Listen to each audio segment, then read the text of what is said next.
প্রিয় ছাত্ররা, শুভ সকাল। অনলাইন ক্লাসে স্বাগত জানাচ্ছি আবারও তোমাদেরকে। এবং আমরা আলোচনা করছিলাম চ্যাপ্টার 10 আদর্শ গ্যাস এবং গ্যাসের গতিতত্ত্ব চ্যাপ্টারে। এই চ্যাপ্টারের বেশ কিছু টপিক আমরা আলোচনা করেছি। আজকে চ্যাপ্টারের শেষের দিকের টপিকগুলো এবং কিছু ম্যাথ নিয়ে আলোচনা করার চেষ্টা করব আমরা। প্রথমত যেটা আলোচনা করব, জলীয় বাষ্প এবং বাষ্পচাপ। জলীয় বাষ্প সম্পর্কে তোমরা জানো জলীয় বাষ্প কি, যে প্রতিনিয়ত সূর্যের তাপে জলীয় বিভিন্ন উৎস থেকে যে পানির কণাগুলো হালকা হয়ে উড়ে যায়, সেটাকে আমরা সবাই জানি জলীয় বাষ্প। আর বায়ুর চাপ বলতে কি বুঝি?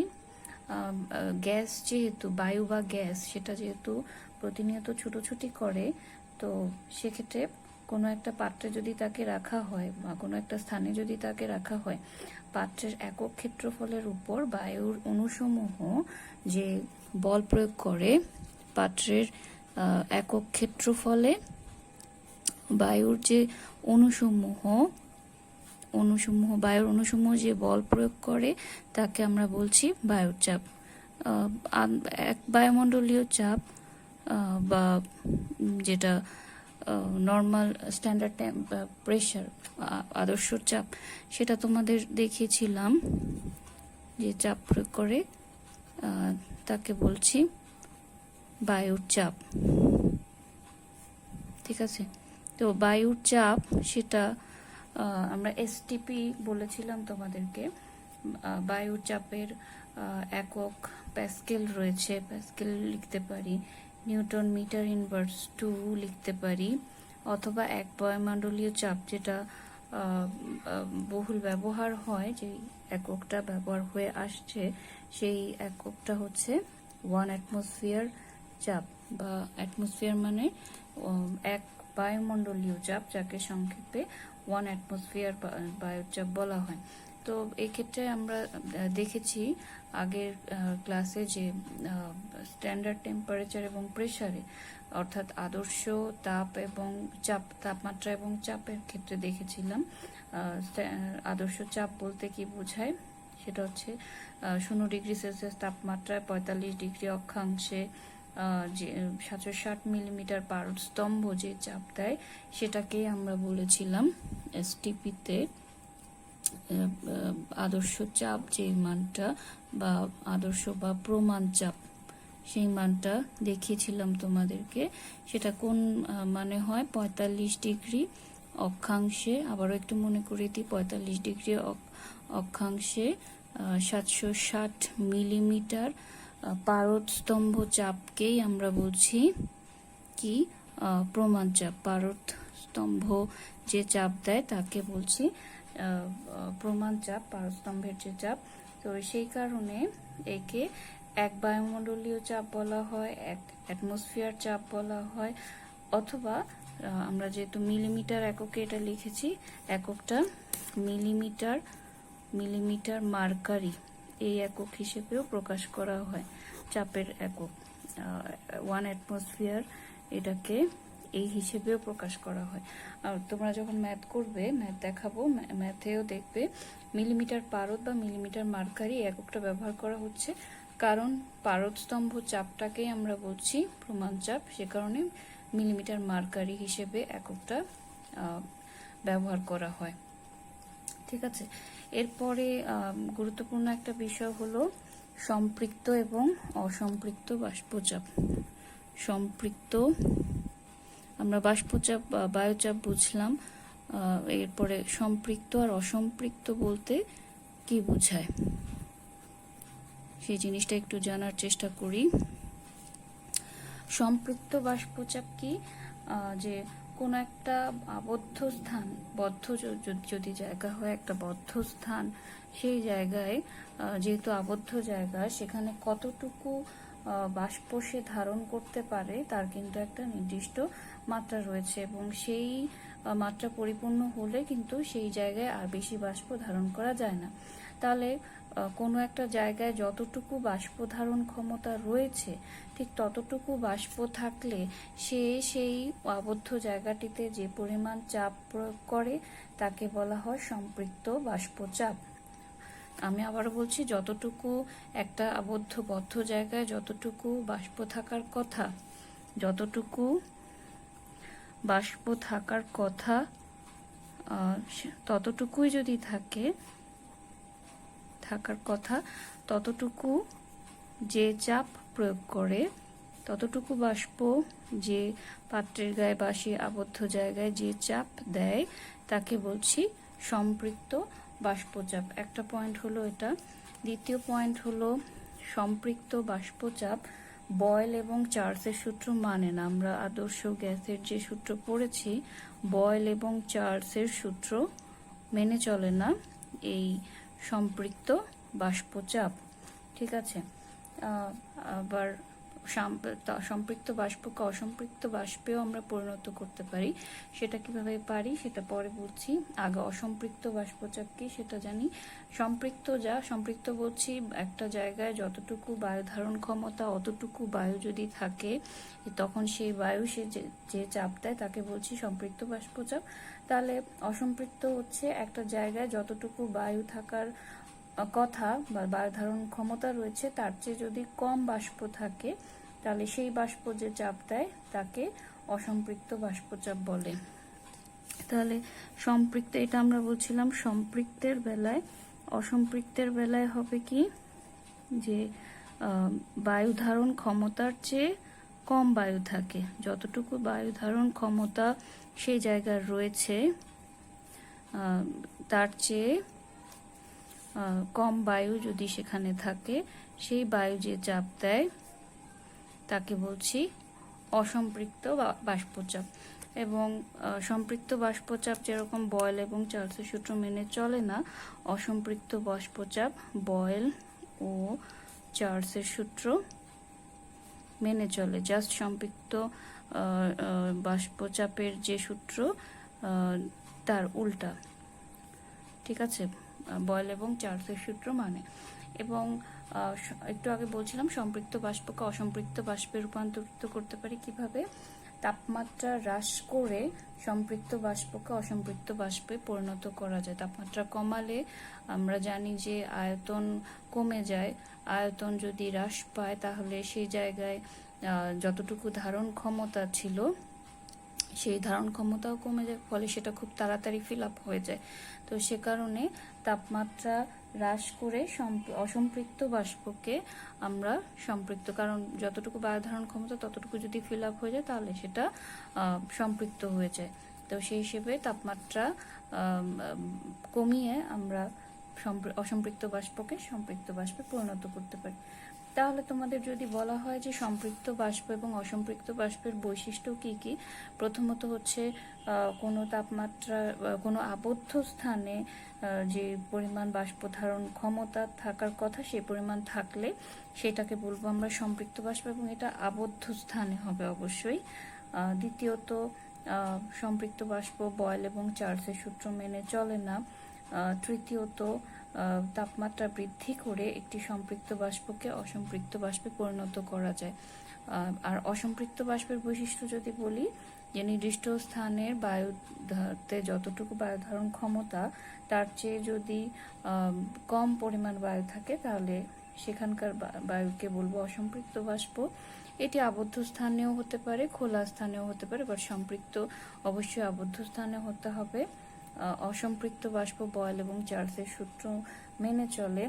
আবার তাপমাত্রা কমিয়ে অসম্পৃক্ত বাষ্পকে আমরা সম্পৃক্ত বাষ্পে পরিণত করতে পারি। তো এই জিনিসগুলো হচ্ছে সম্পৃক্ত এবং অসম্পৃক্ত বাষ্প নিয়ে কথা। এরপরে যে জিনিসটা আমরা জানবো সেটা হচ্ছে শিশিরাঙ্ক। খুব সহজ কথায় বললে, যে তাপমাত্রায় শিশির জমতে শুরু করে তাকে বলা হয় শিশিরাঙ্ক। যে তাপমাত্রায় শিশির জমতে শুরু করে তাকে বলা হয় শিশিরাঙ্ক। কিন্তু শিশির কখন জমতে শুরু করবে সেই জিনিসটা তো জানার প্রয়োজন আছে। জমতে শুরু করে তাকে শিশিরাঙ্ক বলে। শিশির কখন জমতে শুরু করবে? সাধারণ তাপমাত্রায় বা সাধারণ অবস্থায় কোনো স্থানের বায়ু কিন্তু অসম্পৃক্ত থাকে। অসম্পৃক্ত থাকা মানে কি? একটু আগে অসম্পৃক্ত মানে বললাম যে সেই জায়গার যতটুকু বাষ্প ধারণ ক্ষমতা তার চেয়ে সেখানে বাষ্প কম থাকে, জলীয় বাষ্পের পরিমাণ সেখানে কম থাকে। এখন বায়ু যখন অসম্পৃক্ত অবস্থায় আছে সেখানে যদি তাপমাত্রা আরো কমে যায় তাহলে কি হয়? তাপমাত্রা কম মানে আয়তন কমে যাওয়া, ওভারঅল আয়তন কমে যাওয়া। তাহলে সেখানে আয়তন কমে গেলে জলীয় বাষ্প ধারণের ক্ষমতাও কমে যায়, ওই জায়গার বায়ুতে জলীয় বাষ্প ধারণের ক্ষমতাও কমে যায়। ঠিক আছে? তো জলীয় বাষ্প ধারণের ক্ষমতা কমে গেলে একটা সময় তার যতটুকু বাষ্প ধারণ ক্ষমতা অতটুকুই সে বাষ্প ধারণ করে, অর্থাৎ সম্পৃক্ত হয়ে যায়। অসম্পৃক্ত থেকে একটা সময় সম্পৃক্ত হয়ে যায়। আর সম্পৃক্ত হয়ে যাওয়া মানে তার যতটুকু বায়ু ধারণ ক্ষমতা ছিল অতটুকুই সে ধারণ করছে এই মুহূর্তে। তাহলে সেই অবস্থায় যদি আমরা তাপমাত্রা আরো একটু কমিয়ে দিই, শিশির কখন জমে? তাপমাত্রা যত কমে তত শিশিরটা জমতে শুরু করে। তো তাপমাত্রা যখন আরেকটু কমে তখন কি হয়? কিছু পরিমাণ জলীয় বাষ্প ঘনীভূত হয়ে ক্ষুদ্র ক্ষুদ্র পানিবিন্দুতে পরিণত হয়। এই তাপমাত্রাটাকেই, এই পানিবিন্দুগুলোকে আমরা শিশির বলছি। আর যে তাপমাত্রায় পানিবিন্দু জমতে শুরু করছে সেই তাপমাত্রাটাকে বলছি শিশিরাঙ্ক। যে তাপমাত্রায় শিশির জমতে শুরু করে সেটা শিশিরাঙ্ক। অথবা শিশিরাঙ্ক হতে হলে দেখছি যে আমরা বায়ুর অসম্পৃক্ত অবস্থা থেকে সম্পৃক্ত অবস্থায় আসতে হবে, অর্থাৎ যে তাপমাত্রায় নির্দিষ্ট আয়তনের বায়ু তার জলীয় বাষ্প দ্বারা সম্পৃক্ত হয়। আমরা আরেকটা সংজ্ঞা যেটা বলতে পারি, যে তাপমাত্রায় নির্দিষ্ট আয়তনের বায়ু তার জলীয় বাষ্প দ্বারা সম্পৃক্ত হয় সেই তাপমাত্রাটাকে বলছি শিশিরাঙ্ক। প্রথমে যেটা অসম্পৃক্ত ছিল সেটা সম্পৃক্ত হলো, সেই তাপমাত্রাটাকেই বলছি শিশিরাঙ্ক। এবং এই তাপমাত্রায় বায়ু সম্পৃক্ত হতে শুরু করে তার ভেতরকার জলীয় বাষ্প দ্বারা। শিশিরাঙ্ক নিয়ে আমরা ম্যাথ করব, শিশিরাঙ্ক রিলেটেড। এরপরে যেটা জানবো আর্দ্রতা। আর্দ্রতা বলতে সাধারণত আমরা ভেজা ভাব বুঝি, যে কোনো জায়গা কতখানি শুষ্ক নাকি ভেজা, সেই ব্যাপারটা, শুষ্ক নাকি ভেজা সেই ব্যাপারটা যে টার্মটা দিয়ে বুঝি আমরা তাকে বলা হয় আর্দ্রতা। ঠিক আছে? যেমন অনেক সময় বায়ুতে জলীয় বাষ্পের পরিমাণ বেশি থাকলে সেই জায়গাটাকে আমরা বুঝি আর্দ্রতা, সেখানকার আর্দ্রতা বেশি বলি। আর্দ্রতা দুই রকম হয়, পরম আর্দ্রতা এবং আপেক্ষিক আর্দ্রতা। তার মধ্যে আপেক্ষিক আর্দ্রতা টার্মটা অনেক বেশি ইম্পর্টেন্ট, আমরা এটা নিয়ে ম্যাথ দেখব। আপেক্ষিক আর্দ্রতা। পরম আর্দ্রতা বলতে কি বুঝি সেটা একটু জানার প্রয়োজন আছে। পরম আর্দ্রতা হলো যে কোনো সময় কোনো একক স্থানের বায়ুতে যে পরিমাণ জলীয় বাষ্প থাকে তাকে বলা হয় ওই স্থানের পরম আর্দ্রতা। আমরা একটা জায়গার বায়ুতে কতটুকু জলীয় বাষ্প আছে, যেমন কোনো স্থানের বায়ুতে যদি বলা হয় পরম আর্দ্রতা 10⁻² kg/m³, তার মানে কি বুঝবো? 1 মিটার কিউব আয়তনের বায়ুতে 10⁻² kg পরিমাণ জলীয় বাষ্প রয়েছে, সেটা দিয়ে পরম আর্দ্রতা বোঝানো হচ্ছে। আর আরেকটা হচ্ছে আপেক্ষিক আর্দ্রতা। আপেক্ষিক আর্দ্রতা বলতে কি বুঝি? আপেক্ষিক আর্দ্রতার ইকুয়েশনটাও আমাদের প্রয়োজন হবে। আপেক্ষিক আর্দ্রতা বলতে কি বোঝায়? এটা মূলত একটা অনুপাত, যে একটা নির্দিষ্ট তাপমাত্রায়, যে কোনো একটা নির্দিষ্ট তাপমাত্রায় নির্দিষ্ট আয়তনের, ধরলাম ভি আয়তনের বায়ুতে যে পরিমাণ জলীয় বাষ্প থাকে ওই তাপমাত্রায় আমরা যে প্রথমে ধরছি নির্দিষ্ট তাপমাত্রা নির্দিষ্ট আয়তনের বায়ুতে কিছু পরিমাণ জলীয় বাষ্প আছে, ঠিক ওই তাপমাত্রায় ওই আয়তনের বায়ুকে সম্পৃক্ত করতে যে পরিমাণ জলীয় বাষ্প দরকার, তার মানে প্রথম অংশে যে জলীয় বাষ্প কথা বলা আছে সেটা সম্পৃক্ত নয়। সম্পৃক্ত থাকা মানে যতটুকু প্রয়োজন ততটুকুই থাকা। যদি কোনো নির্দিষ্ট তাপমাত্রা নির্দিষ্ট আয়তনের বায়ুতে যে পরিমাণ জলীয় বাষ্প আছে সেটাকে সম্পৃক্ত করতে কি পরিমাণ জলীয় বাষ্প দরকার তার অনুপাতকে বলছি আমরা আপেক্ষিক আর্দ্রতা। 3°C তাপমাত্রায় ভি আয়তনের বায়ুতে জলীয় বাষ্পের চাপ ডিভাইডেড বাই জলীয় বাষ্পের ভর ডিভাইডেড বাই 3°C তাপমাত্রায় ভি আয়তনের বায়ুকে সম্পৃক্ত করতে যতটুকু জলীয় বাষ্প প্রয়োজন তার অনুপাতটাকেই আপেক্ষিক আর্দ্রতা বলা হচ্ছে এবং এটা আর দিয়ে ডিনোট করা হচ্ছে। আবার আমরা জানি স্থির তাপমাত্রায় জলীয় বাষ্পের ভর আর বাষ্প চাপ সমানুপাতিক। জলীয় বাষ্প স্থির তাপমাত্রায় একক আয়তনের বায়ুতে যে চাপ দেয় সেটাকে তো আমরা বাষ্প বলছি, তাহলে জলীয় বাষ্পের ভরের জায়গায় আমরা জলীয় বাষ্প চাপ এই কথাটা এখানে লিখতে পারি। আবার একটা নির্দিষ্ট আয়তনের বায়ুতে কতটুকু জলীয় বাষ্পে উপস্থিত জলীয় বাষ্পের চাপ সেটাকে আমরা শিশিরাঙ্কে সম্পৃক্ত জলীয় বাষ্প চাপ বলতে পারি। একটু আগেই শিশিরাঙ্কের ব্যাপারটা আমরা দেখেছি যে নির্দিষ্ট আয়তনের বায়ুতে উপস্থিত জলীয় বাষ্পের চাপ সেটাকে বলতে পারি শিশিরাঙ্কে সম্পৃক্ত জলীয় বাষ্প চাপ। সেই হিসেবে এটাকে লিখতে পারি শিশিরাঙ্কে সম্পৃক্ত জলীয় বাষ্পচাপ শিশিরাঙ্কের জন্য এই মানটা। আর নিচে হচ্ছে বায়ুর তাপমাত্রা, নিচে আমরা প্রথম থেকেই বায়ুর তাপমাত্রার কথাটা লিখছি। বায়ুর তাপমাত্রায় সম্পৃক্ত জলীয় বাষ্পচাপ। শিশিরাঙ্ক আর বায়ুর তাপমাত্রা কিন্তু এক নয়। শিশিরাঙ্ক হচ্ছে যে তাপমাত্রায় গিয়ে শিশির জমতে শুরু করবে সেই তাপমাত্রা, আর বায়ুর তাপমাত্রা হচ্ছে বায়ুতে ওই মুহূর্তে যে পরিমাণ তাপমাত্রা বিরাজ করছে সেটা। তাহলে আলটিমেটলি লিখতে পারি শিশিরাঙ্কে সম্পৃক্ত জলীয় বাষ্পচাপ এবং বায়ুর তাপমাত্রায় সম্পৃক্ত জলীয় বাষ্পচাপের অনুপাতকে বলা হচ্ছে আপেক্ষিক আর্দ্রতা। শিশিরাঙ্কে জলীয় বাষ্পচাপকে স্মল এফ দিয়ে ডিনোট করা হচ্ছে, বায়ুর তাপমাত্রায় সম্পৃক্ত জলীয় বাষ্পকে ক্যাপিটাল এফ দিয়ে ডিনোট করা হচ্ছে এবং এটা সবসময় পার্সেন্টেজ হিসেবে হিসেব করা হয় আপেক্ষিক আর্দ্রতা। এবং এই ইকুয়েশনটা আমাদের ম্যাথের জন্য লাগবে আর সমান এফ ডিভাইডেড বাই এফ, যেখানে এফ হচ্ছে শিশিরাঙ্কে সম্পৃক্ত বাষ্পচাপ আর এফ ক্যাপিটাল এফ হচ্ছে বায়ুর তাপমাত্রায় সম্পৃক্ত বাষ্পচাপ। আপেক্ষিক আর্দ্রতা 50% 60% বলতে আমরা কি বুঝি? জিনিসটা অনুধাবনমূলক প্রশ্ন হিসেবে আসে। আপেক্ষিক আর্দ্রতা যদি বলা হয় 60% কোনো জায়গায়, তার মানে কি বুঝবো? যে ওই তাপমাত্রায় ওই আয়তনের বায়ুকে সম্পৃক্ত করতে যে পরিমাণ জলীয় বাষ্প প্রয়োজন তার 100/60 উপস্থিত রয়েছে। 50% বললে 100/50 উপস্থিত রয়েছে। তো এই জিনিসগুলো একটু পড়বে তোমরা, যে শিশিরাঙ্ক আপেক্ষিক আর্দ্রতা বলতে কি বোঝে, আপেক্ষিক আর্দ্রতার গুরুত্ব কি। আপেক্ষিক আর্দ্রতা মূলত আবহাওয়ার জন্য খুবই ইম্পর্টেন্ট ব্যাপার। কেমিক্যাল ইন্ডাস্ট্রিতে উৎপাদনের ক্ষেত্রে, বিভিন্ন জিনিস উৎপাদনের ক্ষেত্রে আর্দ্রতাটার একটা স্পেসিফিক মান থাকা প্রয়োজন, বজায় থাকা প্রয়োজন। তো সেই জন্য আপেক্ষিক আর্দ্রতা একটা ইম্পর্টেন্ট ব্যাপার। আর্দ্রতা মিতি সম্পর্কিত কিছু বাস্তব ঘটনা তোমাদের বইতে রয়েছে, সেই ব্যাখ্যাগুলো তোমরা অনুধাবনমূলক প্রশ্নের জন্য পড়ে নেবে। যেমন মেঘাচ্ছন্ন রাত্রি অপেক্ষা মেঘশূন্য রাত্রি শিশির জমার জন্য সহায়ক কেন? যেমন মেঘ যদি থাকে, আমরা জানি সারাদিন জলীয় বাষ্প বিভিন্ন উৎস থেকে জলীয় বাষ্প আকারে কণাগুলো উড়ে যায়। তারপরে যদি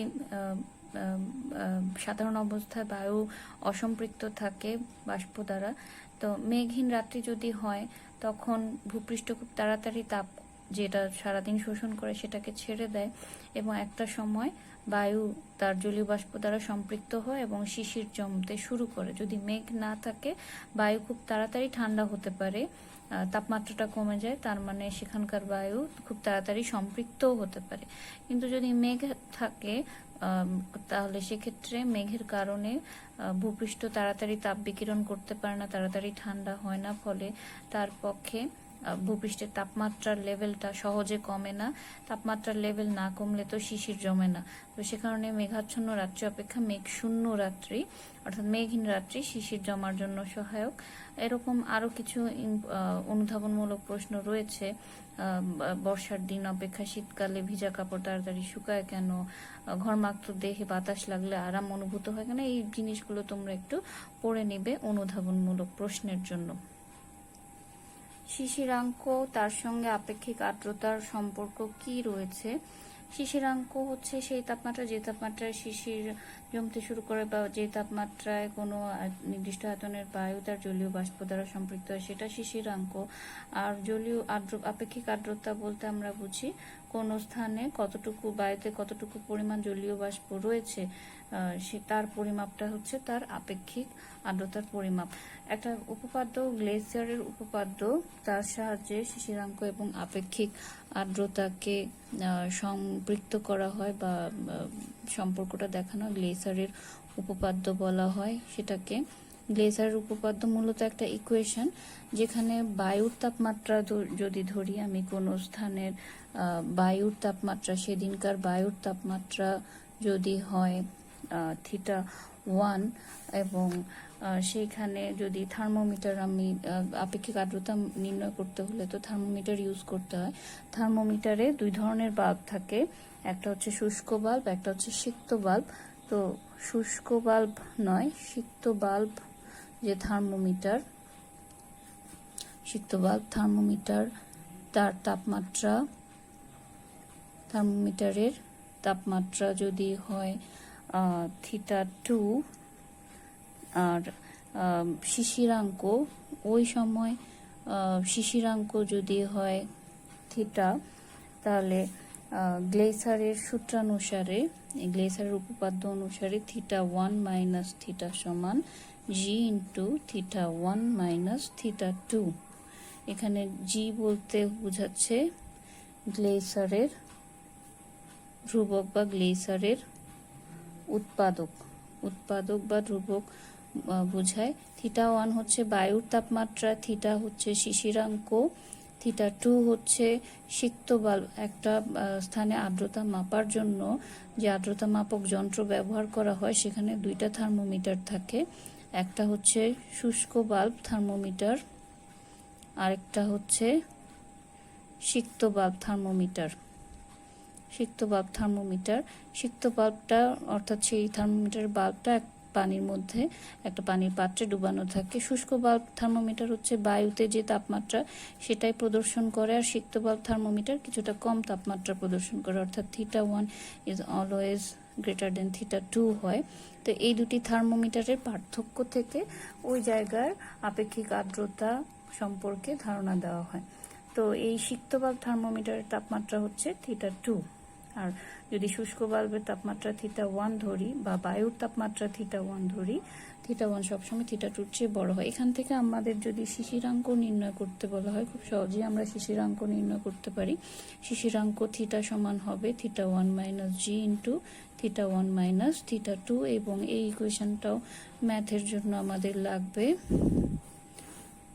যেখানে থিটা বলছে শিশিরাঙ্ক। একটু পরে আমরা এই রিলেটেড ম্যাথ দেখব। তাহলে গ্লেসারের উৎপাদক থেকে আমরা শিশিরাঙ্ক এবং আপেক্ষিক আর্দ্রতা নির্ণয় করতে পারি, আপেক্ষিক আর্দ্রতার মধ্যে সম্পর্ক নির্ণয় করতে পারি।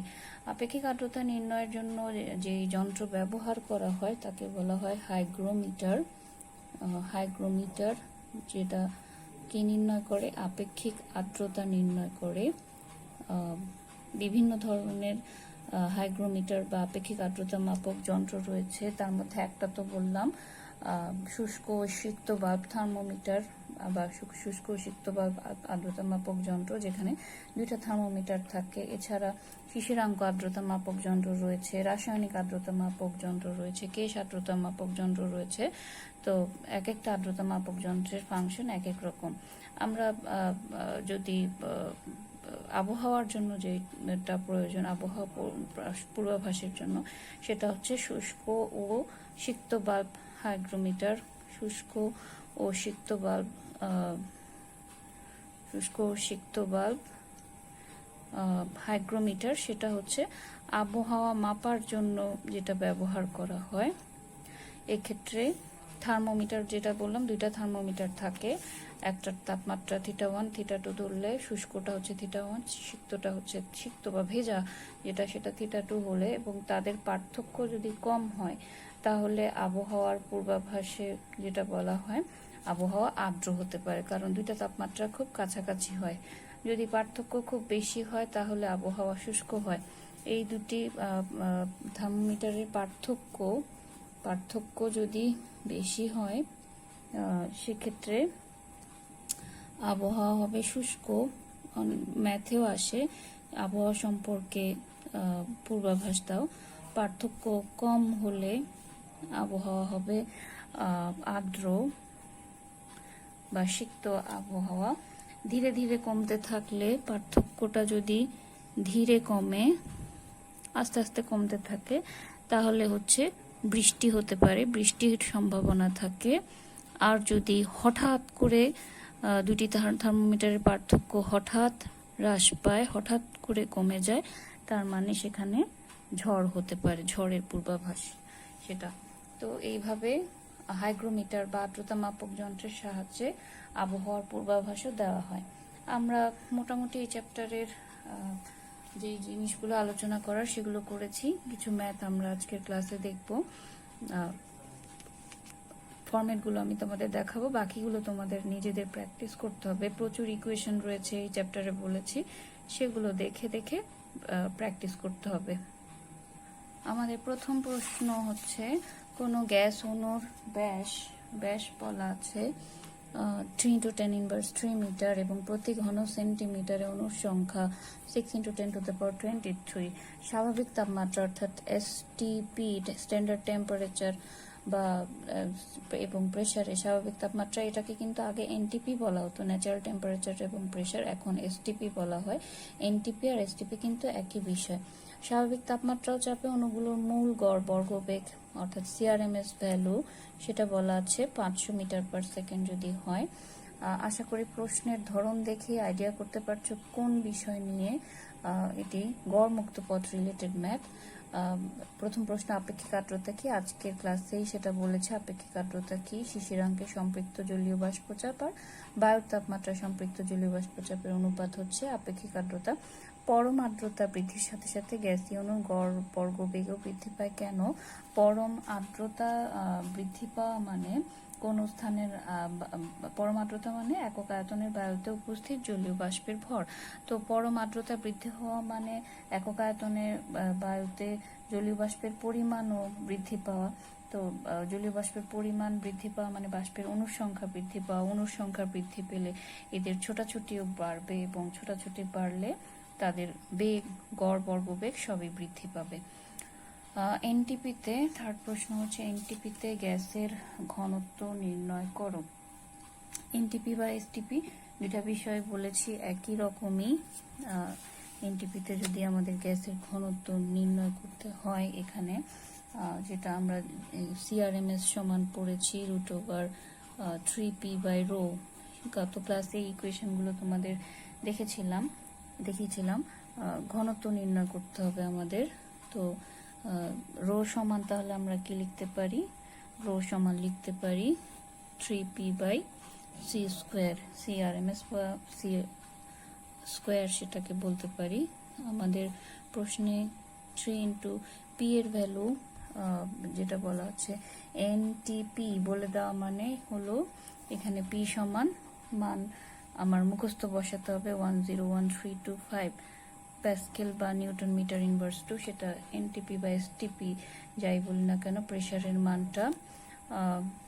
তাহলে 101.325। সিআরএমএস প্রশ্নে কিন্তু সিআরএমএস বলা আছে 500 মিটার/সেকেন্ড।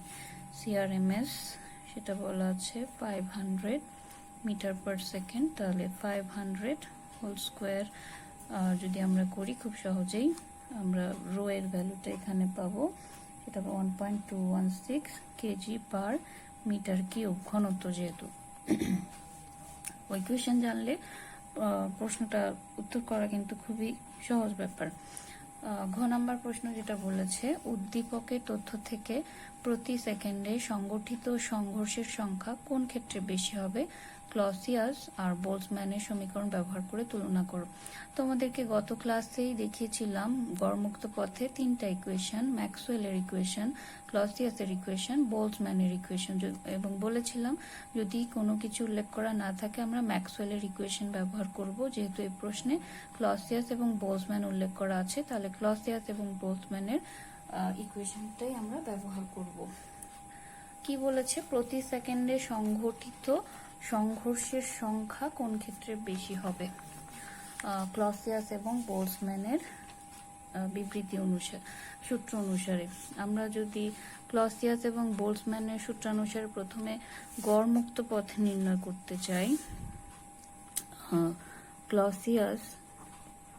ক্লসিয়াস তার অনুসারে যদি গড় মুক্ত পথকে ল্যামডা সি ধরি, তাহলে আমরা গত ক্লাসে সেটা পেয়েছিলাম 1/π সিগমা স্কোয়ার এন, যেখানে সিগমা হচ্ছে অণুর ব্যাস বলা হচ্ছে সিগমা। সিগমা সমান হচ্ছে 3 × 10⁻10 মিটার। ঠিক আছে, 3 × 10⁻10 মিটার বলা আছে। আর একক আয়তনে অণুর সংখ্যা, সেটা স্মল এন ধরেছিলাম, একক আয়তনে অণুর সংখ্যা বলা হচ্ছে 6 × 10⁻20 টি। ঠিক আছে, তাহলে আমরা এখন যদি গড় মুক্ত পথ নির্ণয় করতে চাই, সেটি দাঁড়াবে কি 1/π সিগমা সমান 3 × 10⁻10 হোল স্কোয়ার ইন্টু 6 × 10⁻20 সমান সমান যেটা দাঁড়াবে 5.89 × 10⁻7 মিটার। ঠিক আছে, গড় মুক্ত পথ 10⁻7 5.89 × 10⁻7 মিটার আমরা পাচ্ছি। এটা গেল ক্লসিয়াসের বেলায়। আমরা যদি বোলসম্যানের বেলায় লিখি, বোলসম্যানের বেলায় গড় মুক্ত পথ ল্যামডা বি সমান সেটা হচ্ছে 3/4 সিগমা স্কোয়ার এন। তাহলে 3/4 × 3.14 × সিগমা সমান তো আগের value 3 × 10⁻10 whole square into N সমান হচ্ছে 6 × 10⁻20। আমরা যদি হিসেব করি, এটি দাঁড়াবে 4.42 × 10⁻3 মিটার।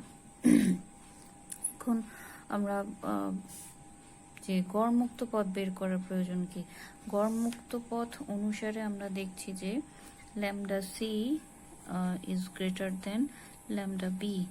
বোলসম্যানের চেয়ে ক্লসিয়াসের ক্ষেত্রে গড় মুক্ত পথটা কিছুটা বেশি দেখছি। আমরা গত ক্লাসে বলেছিলাম গড় মুক্ত পথ ল্যামডা সমান অতিক্রান্ত দূরত্ব s ডিভাইডেড বাই ধাক্কার সংখ্যা n।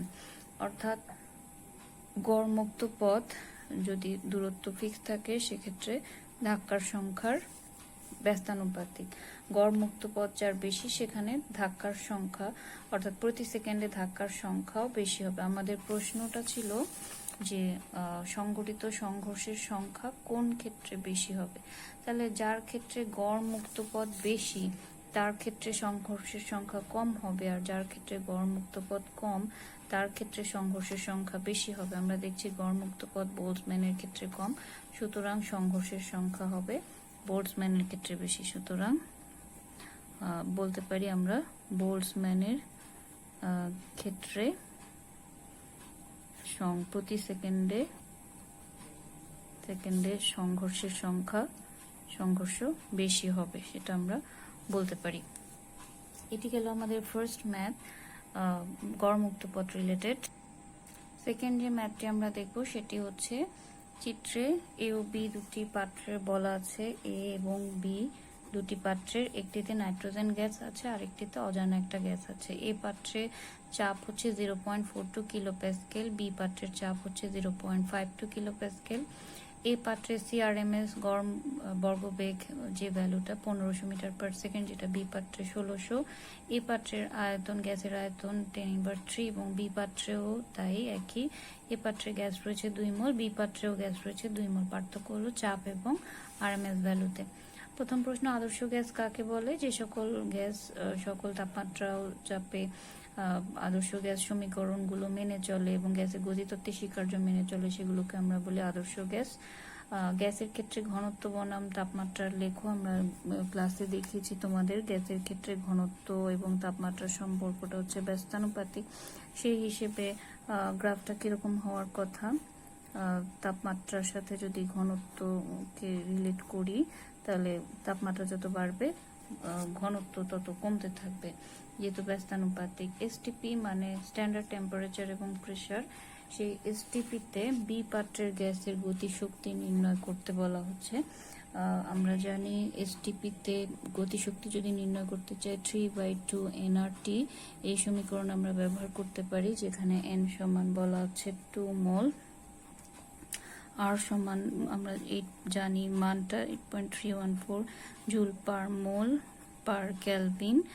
R standard temperature and pressure, standard temperature মানে আমরা বুঝবো যে 0 ডিগ্রি সেলসিয়াস বা 273 কেলভিন, আর প্রেসার মানে 101325 প্যাসকেল। তো মান বসালে এখানে মান বসাও, 3/2, n এর ভ্যালু 2, আর এর ভ্যালু 8.314, আর তাপমাত্রা 273। হিসেব করলে আমার যে গতিশক্তি দাঁড়ায় 6809.16 জুল। আমরা গতিশক্তি যেহেতু নির্ণয় করছি জুলের এককে, সেটা লিখতে পারি। পরের প্রশ্ন হচ্ছে, কোন পাত্রে জানা গ্যাসটি আছে বলে মনে হয়? এখানে তো দুটি পাত্র রয়েছে, কোন পাত্রে জানা গ্যাসটি আছে বলে মনে হয়? যেহেতু একটা পাত্রের কথা বলা হচ্ছে নাইট্রোজেন গ্যাস, তাহলে নাইট্রোজেন গ্যাস কোন পাত্রে আছে সেটা বের করতে পারলে কোন পাত্রে জানা গ্যাস আমরা বের করতে পারবো। আর সেটার জন্য আমাদের বের করতে হবে আণবিক ভর। আণবিক ভর ছাড়া তো বোঝার উপায় নাই যে কোন পাত্রে কোন গ্যাস রয়েছে। তাহলে ঘ নাম্বার প্রশ্ন যদি আমরা লিখতে চাই, ঘ নাম্বার প্রশ্নে প্রথমত এ পাত্রের জন্য যদি বলি, এই পাত্রের ক্ষেত্রে আণবিক ভর যদি বের করতে চাই, আমরা জানি পিভি সমান 1/3 mc²। এই ইকুয়েশন আমরা করেছি। তাহলে আমার বের করতে হবে আণবিক ভর। এম সমান লিখতে পারি 3pv ডিভাইডেড বাই c²। প্রশ্নে মানগুলো বলা আছে 3 ইন্টু পি সমান, এই পাত্রের বেলায় বলা আছে 0.42 কিলো প্যাসকেল, কিলো মিন 10 কিউব। আর ভলিউম আয়তন বলা আছে 10⁻³ আর আরএমএস ভ্যালু বলা আছে 1500 হোল স্কোয়ার সমান সমান এটা দাঁড়াবে, মান হবে 5.6 ইন্টু 10⁻⁷। আণবিক ভর যেহেতু আমরা কেজিতে ভর মানটা পাবো, অথবা যদি গ্রামে লিখতে চাই 5.6 ইন্টু 10⁻⁴ গ্রাম। গ্রামে লেখার কারণ কি, আমরা 2 মোলের জন্য, যেহেতু এখানে ভর মোল সংখ্যা দেওয়া আছে 2 মোল, তার মানে টোটাল 2 মোলের জন্য আণবিক ভর পাচ্ছি এতটুকু। 2 মোলের ভর হচ্ছে 5.6 ইন্টু 10⁻⁴ গ্রাম। সুতরাং 1 মোলের জন্য ভর, অর্থাৎ এই পাত্রের 1 মোলের জন্য ভর কত পাবো আমরা, এটাকে যদি 2 দিয়ে ডিভাইড করি 2.8 ইন্টু 10⁻⁴ গ্রাম আমরা পাবো। এটা গেল এ পাত্রের বেলায়। একইভাবে বি পাত্রের বেলায় যদি আমরা আণবিক ভর প্রথমে বের করতে চাই, এম সমান 3pv/c²। মানগুলো আমরা বসাতে চাই। বি পাত্রের বেলায় মান যেটা বলা আছে P3 ইন্টু পি সমান বলা আছে 0.52 kilo Pascal, 0.52 into 10 cube into আয়তন যেটা বলা আছে 10⁻³ ডিভাইডেড বাই সি বলা আছে 1600 metre per second, 1600 whole square. তাহলে এম বি লিখতে পারি, এটা আগেরটা যদি এম এ ধরি তাহলে এম বি সমান আমরা পাবো 6.093 ইন্টু 10⁻⁷ কেজি। সেটাকে গ্রামে লিখলে 6.093 ইন্টু 10⁻⁴ গ্রাম। এখানেও 2 মোলের, এটা হচ্ছে 2 মোলের ভর, সুতরাং 1 মোলের ভর হবে, 1 মোলের জন্য ভর হবে, এটাকে 2 দিয়ে ডিভাইড করলে 3.046 ইন্টু 10⁻⁴ কেজি গ্রাম। তো আমরা নাইট্রোজেনের ক্ষেত্রে জানি যে 1 মোল নাইট্রোজেনের আণবিক ভর, যেহেতু 1 মোল নাইট্রোজেনের আণবিক ভর ভর আমরা জানি 28 গ্রাম। তো এই ক্ষেত্রে আমরা দুই ক্ষেত্রে কম্পেয়ার করে দেখছি, কোথাওই 28 গ্রাম পাচ্ছি না। প্রথম পাত্রের বেলায় পাচ্ছি 5.6 × 10⁻⁴ গ্রাম, আর দ্বিতীয় পাত্রের বেলায় পাচ্ছি 1 মোলের ভর 3.046 × 10⁻⁴ গ্রাম। তাহলে দুই পাত্রের কোথাওই আমরা নাইট্রোজেন গ্যাসের যে আণবিক ভর 28 গ্রাম পাচ্ছি না। তাহলে আপাতত আমরা এখান থেকে মন্তব্য করতে পারি যে কোনো পাত্রেই নাইট্রোজেন গ্যাস বা জানা গ্যাস নেই, নাইট্রোজেন গ্যাস নেই। যদি আমরা অঙ্কে হিসেব করে পেতাম যে যে কোনো একটা পাত্রে নাইট্রোজেনের ভর 28 গ্রাম পাচ্ছি, এ অথবা বি, তাহলে সেই হিসেবে লিখতে পারতাম যে এই পাত্রে নাইট্রোজেনের এতটুকু নাইট্রোজেন রয়েছে এই পাত্রে অথবা বি পাত্রে। এই ধরনের ম্যাথগুলো আসে। তো আমাদের সেই পরিচিত ইকুয়েশন, পরিচিত ফরম্যাট ফলো করেই আমরা করতে পারবো। তো এই চ্যাপ্টারের আরও দু একটা ম্যাথের ফরম্যাট নিয়ে নেক্সট ক্লাসে আলোচনা করব, এবং নেক্সট ক্লাসে আমরা নতুন চ্যাপ্টারও শুরু করব, চ্যাপ্টার 8 যেটা সেটা শুরু করব। এই চ্যাপ্টারে মোটামুটি কিছু ফরম্যাট দেখালাম, আর দু একটা ফরম্যাট দেখানোর চেষ্টা করব।